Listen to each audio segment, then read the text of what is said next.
ये अपनी तन्हाई से डरते नहीं है। ये बड़ी इंपॉर्टेंट चीज है।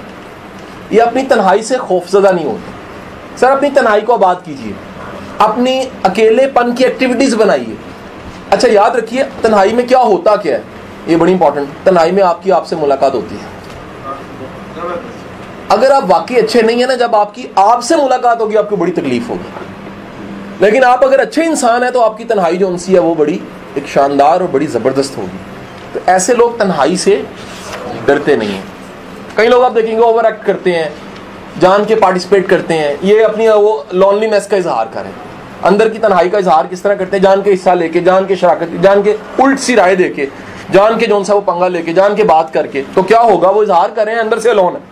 जब भी बंदा अकेला अंदर से मजबूत और मुकम्मल फील करेगा, ये बड़ी इंपॉर्टेंट बात है, अंदर से मुकम्मल थोड़ा सा भरा हुआ फील करेगा, वो अकेला एंजॉय करेगा। वो अपनी अकेली वॉक को भी इंजॉय करेगा, वो अकेले किताब पकड़ के भी इंजॉय करेगा, वो अपने म्यूजिक को भी इंजॉय करेगा, वो अपने बैठ के अकेले खाने को भी इंजॉय कर सकेगा। जो अकेला बैठ के इंजॉय कर सकता है वो मेंटली स्ट्रांग इंसान है।